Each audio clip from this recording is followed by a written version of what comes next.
विषय गणित अध्याय 4 सरल समीकरण। हम एट ग्रेड का चौथा पाठ हल करेंगे। बच्चों, हम आज एक खेल खेलते हैं। मोहन, तुम कोई संख्या सोचो, अब उस संख्या में 3 से गुणा करो। मान लो तुमने, और उसमें गुणनफल में 7 जोड़ दो।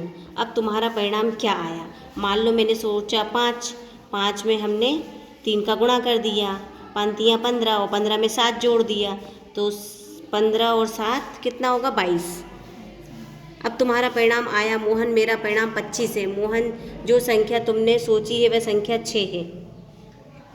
बच्चों, खेल में हमें किस प्रकार परिणाम प्राप्त होते हैं, हम निम्न प्रकार समझेंगे। अज्ञात संख्या, जो संख्या आपने सोची है उसे एक्स अक्षर से व्यक्त करेंगे। जो हम सोचते हैं ना कि मान लिया, तो हम क्या मानेंगे? एक्स।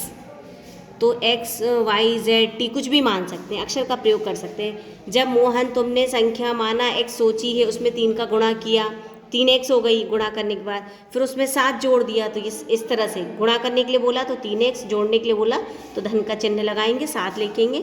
अब ये x के मान पर निर्भर करता है। अगर x का मान अगर हम 1 मानते हैं तो 3 और 7 कितने होंगे? 10।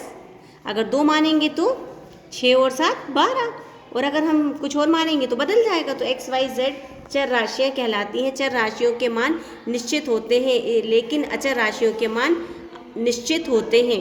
देखो, चर राशि का मतलब होता है ये जो हमने माना था अभी एक्स वाई जेड, तो अनिश्चित कोई भी मान हो सकता है। लेकिन अचर का मतलब होता है ये जो 10 है, 3 है, 7 है, इसे अचर राशि बोलते हैं। व्यंजक, जब संकेतों और गणितीय संक्रियाओं का सम्मिलित रूप से नियम पूर्वक उपयोग किया जाता है तो इस तरह से प्राप्त परिणाम को व्यंजक या गणितीय व्यंजक कहते हैं। इसे गणितीय व्यंजक कहते हैं। क्या कहते हैं इसे? x + y 2x - 5y। जब दो चर राशियाँ और अचर राशि साथ में हो तो उसे बोलते हैं हम गणितीय व्यंजक। समीकरण, समीकरण किसे कहते हैं? समीकरण प्रतीकों की सहायता से व्यक्त किया गया एक गणितीय कथन है जो व्यंजकों को समान अथवा तुल्य बनाता है। समीकरण प्रायः 2 या 2 से अधिक व्यंजक की समानता दर्शाने के लिए प्रयुक्त होते हैं, जहाँ कम से कम किसी एक व्यंजक में एक चर अवश्य हो। समीकरण चर पर एक प्रतिबंध होता है। इसे एक चर वाले व्यंजक के बराबर एक स्थिर संख्या के रूप में लिख सकते हैं। x - 3 = 10। एक समीकरण के 2 पक्ष होते हैं। देखो, = का निशान लगाए तो एक इधर है और एक इधर है, इसे बोलते हैं लेफ्ट हैंड साइड, इसे बोलते हैं राइट हैंड साइड।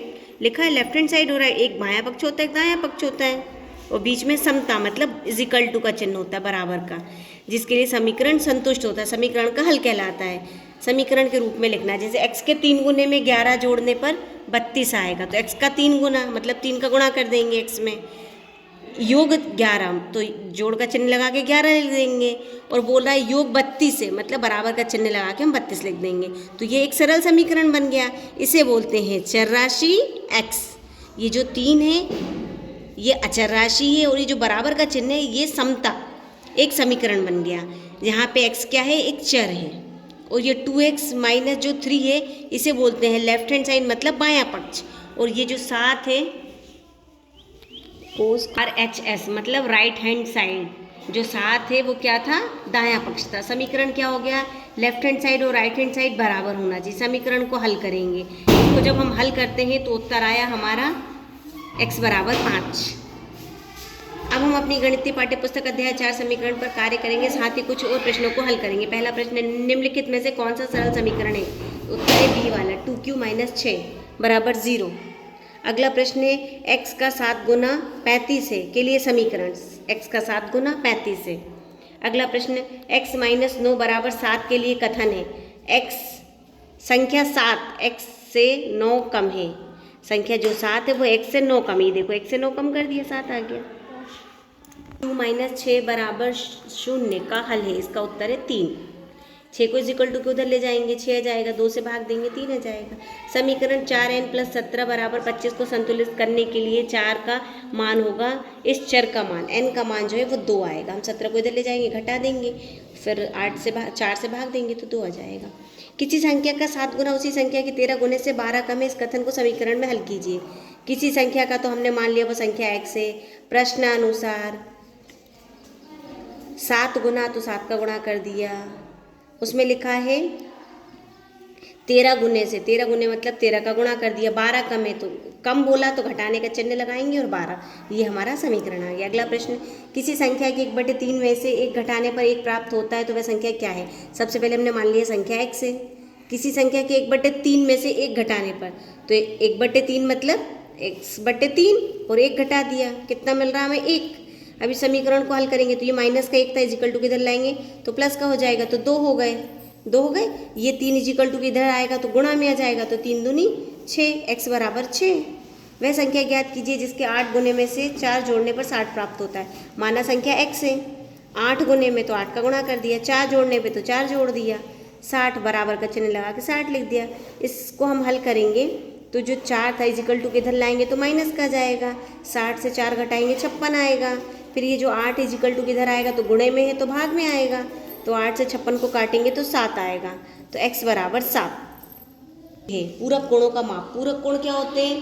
पूरक कोण वे कोण होते हैं जो दो कोणों का योग होना चाहिए 90 डिग्री। तो माना दो कोण है x और y, पूरक कोण है, तो x और y को जोड़ने पे हमें कितना मिलेगा? 90। लेकिन प्रश्न में बोल रहे हैं दो पूरक कोणों का अंतर 20 है, अंतर मतलब x और y को घटाएंगे तो 20। अब दो समीकरण हो गए, एक और दो, दोनों को हमने जोड़ दिया, जोड़ने पे ये माइनस करो, ये प्लस का ये कट गया, y जुड़ गया 2y, 9 और 2 11, 110 आ गया। ये 2 को इजिकल टू किधर लाएंगे तो गुणा में है तो भाग में आएगा, 2 से भाग देंगे 110 को तो 55 आएगा, तो y बराबर 55। और x और y का जोड़ बराबर 90 होता है, तो y को हम इधर लाएंगे, 90 से घटाएंगे, y की जगह उसका मान 55 रखेंगे, 90 से 55 को घटाएंगे तो x बराबर 35 आएगा। तो दो पूरक कोण होगा, एक 35 डिग्री और एक 55 डिग्री, 35 डिग्री और 55 डिग्री। अगला प्रश्न है, रीमा के पिता की आयु 49 वर्ष है, उनकी आयु रीमा की आयु के 3 गुने से 4 वर्ष अधिक है। रीमा की आयु क्या है? माना रीमा की आयु है 8 वर्ष है। तो प्रश्न के अनुसार, प्रश्न में बोल रहे हैं ना कि 3 गुने से 4 अधिक है बराबर 49। इसको हल करेंगे, 4 को इजिकल टू किधर लाएंगे, प्लस का है तो इधर आके माइनस का हो जाएगा, 49 से 4 घटाएंगे तो 45 आ जाएगा, 3r।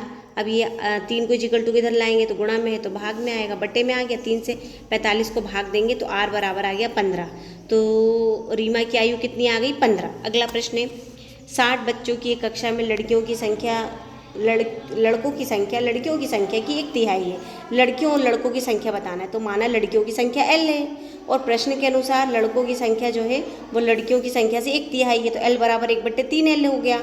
इन दोनों को हम जोड़ लेंगे क्योंकि दोनों मिलके 60 हो रहे हैं, तो दोनों को जब हम जोड़ेंगे इसका एलसीएम ले लेंगे, 3 आएगा, ये 3 का गुणा l में हो जाएगा 3l, और ये वाला l, ये 3 बटे में, इजिकल टू के उधर ले जाएंगे तो ये बटे में है, गुणा में आ जाएगा, ये 60 में 3 का गुणा।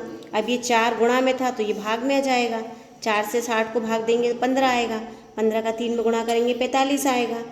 तो लड़कों की संख्या कितनी आ गई? 45। और लड़कियों की संख्या तो 1/3 थी, तो 45 का 1/3 करेंगे, 3 से भाग देंगे 15 आएगा। लड़कियों की संख्या 15, लड़कों की संख्या 45।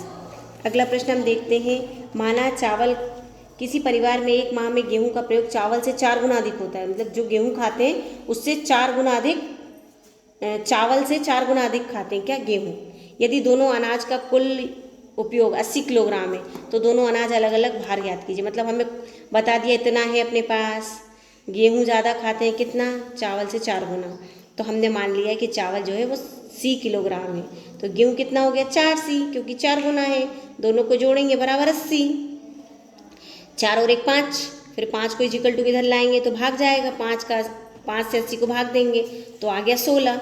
तो चावल कितना आ गया? 16 किलोग्राम। और गेहूं कितना खाते हैं? तो इसका 4 गुना, तो 4 का गुणा कर दिया 16 में, तो यह आ जाएगा 64 किलोग्राम। गेहूं कितना आ गया? 64 किलो। एक आयत का परिमाप 40 मीटर है, यदि उसकी लंबाई चौड़ाई के 5 गुने से 4 कम है तो लंबाई और चौड़ाई ज्ञात कीजिए। हमें आयत दिया, अब बताया है, लंबाई और चौड़ाई दिए। आयत का परिमाप क्या होता है? 2 कोष्टक में लंबाई धन चौड़ाई। अब हम प्रश्न पे आते हैं, आयत की लंबाई हमने मान ली l मीटर है, तो चौड़ाई जो है वो क्या है? चौड़ाई जो है वो लंबाई से 4 कम है, तो हमने l से 4 घटा दिया। परिमाप का सूत्र क्या है? 2 कोष्टक में लंबाई धन चौड़ाई, और दोनों का हम जब परिमाप निकालेंगे 2 गुणा लंबाई धन चौड़ाई, तो लंबाई थी l, चौड़ाई थी l माइनस 4, ये लिख दिया हमने, बराबर 40 मीटर। तो ये l और l जोड़ के 2l हो जाएंगे, माइनस का 4, कोष्टक को हटाएंगे तो 2 का गुणा हो जाएगा, 2 दूनी 4L माइनस 8 बराबर 40 मीटर। अब ये जो माइनस का 8 है इजिकल टू किधर लाएंगे तो 40 में जुड़ जाएगा, ये जुड़ गया 48 हो गया। यहाँ कितना था 4L। अब ये 4 को हम इजिकल टू किधर लाएंगे, तो जब भी गुणा की चीज़ होती है तो भाग में आती है, तो 48 के बटे में 4 आएगी, 4 से 48 को भाग देंगे तो उत्तर आएगा हमारा 12। तो लंबाई आ गई हमारी 12। अब चौड़ाई क्या है, तो L माइनस 4 है, तो 12 से 4 घटा देंगे तो आ जाएगा 8 मीटर। तो लंबाई आ गई 12, चौड़ाई आ गई 8 मीटर। अगला प्रश्न, 60 लड्डुओं को रवि और रिजवान में 1:3 के अनुपात में बांटा गया है, दोनों को कितने कितने लड्डू प्राप्त होंगे। कुल लड्डुओं की संख्या हो गई 60, रवि और रिजवान का अनुपात कितना है 1:3, दोनों को जोड़ेंगे तो 4 आएगा। रवि का हिस्सा कितना है, तो कुल कितना है 60 और उसका है एक हिस्सा, तो 1/4 क्यों किया हमने, एक उसका हिस्सा था, कुल हिस्से थे 4, तो 1/4 गुणा 60, 4 से भाग देंगे तो 15 आएगा। तो रवि को कितने लड्डू मिलेंगे 15। रिजवान का हिस्सा क्या है, तो 3 अनुपात था, तो उसका हिस्सा बट्टे कुल हिस्सा 3/4 गुणा 60, 4 से 60 को भाग देंगे 15 आएगा, 15 का 3 में गुणा करेंगे तो 45 आएगा।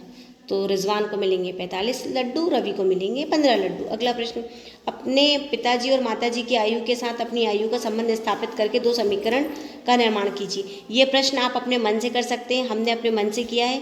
माना आपकी आयु x है, हमने मान लिया x है, पिताजी की आयु y है, मम्मी की आयु z है, तो पापा जी कितने बड़े हैं 25 वर्ष बड़े हैं, तो हमने y पिताजी थे तो उनकी उम्र बराबर हमारी उम्र से कितना हो गया, हमारी उम्र प्लस 25 वर्ष, क्योंकि 25 बड़े हैं वो हमसे। मम्मी की उम्र हमसे 20 साल बड़ी है, तो मम्मी की उम्र बराबर हमारी उम्र में 20 साल जोड़ दो। आपके पिताजी की आयु आपसे 25 वर्ष अधिक है, तो y बराबर x + 25, ये पिताजी हैं और ये बच्चा है। आपकी माताजी की आयु आपसे 20 वर्ष अधिक है, तो ये माताजी की आयु है बराबर बच्चे की आयु में 20 जोड़ दिया, उत्तर।